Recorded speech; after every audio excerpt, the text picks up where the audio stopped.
Hi everybody, I'm Simmons, and this is Philosophy for Where We Find Ourselves, April 1st, 2020. Now it sounds weird to me to say that it's already April. These last few weeks have really seemed both to fly by and also to drag on endlessly. But here we are, it's a new month, and we continue to face uncertain futures. We continue to be behind closed doors because the world continues to be in crisis. But we also continue to need to think well together every single day, to make room for intellectual virtue so that we can remind ourselves that what has always mattered continues to matter. Today, I want to talk to you just for a couple minutes about the virtue of humility. Humility has an ancient pedigree. In fact, Socrates suggests that he might be the wisest person because he's aware of the fact that he doesn't know everything. When we are humble, we are able to recognize that our limitations, whether they be epistemic in terms of knowledge, moral in terms of action, or even in terms of experience, that we haven't done or seen everything. That when we understand this humility as essential to how it is that we move forward as truth seekers, we are able to link up with others because we recognize that they may have something figured out that I'm still struggling to understand. C.S. Lewis gives us, I think, a very compelling account of humility. He says that humility is not thinking less of yourself, but simply thinking of yourself less. It's where we recognize that it's not all about me. And when it's not all about me, that allows me to be all about the problem at hand, all about the team, all about the community, and moving forward in light of truth, beauty, and goodness. Now, I recognize that those in power rarely celebrate the virtue of humility. And this makes sense because when you are in power, part of the idea that drives you is maintaining that power.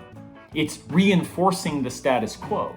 And we reinforce the status quo by not allowing others to think that we might not be best suited for a particular task.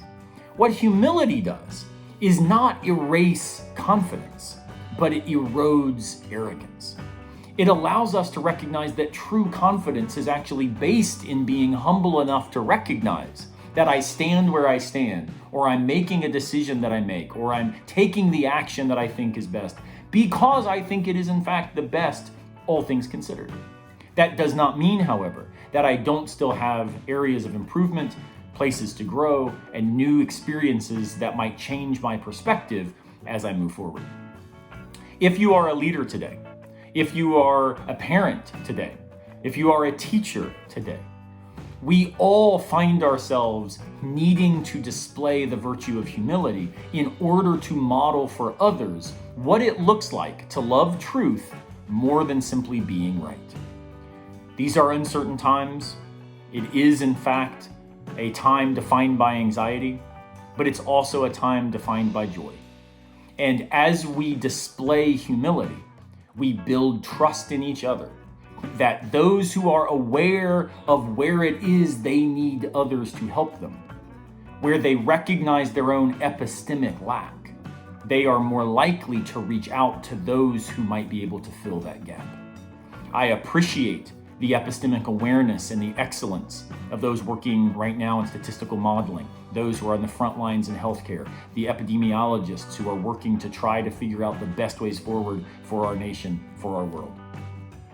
However, they are often the first to acknowledge that this is a difficult time and there is a lot we still don't know. I wish that some of our political leaders would make more of an effort to recognize that uncertainty as part of what defines our situation. Because the human condition has always been an uncertain one. We've never been guaranteed tomorrow. And so if we live and walk humbly, we can stand confident that we've done all we can with what we have where we are. I hope today has inspired you to continue moving forward, to reach out and link arms virtually with all the rest around you, that we cultivate neighborliness as we move forward together. I will see you tomorrow, unless a piano falls on our head.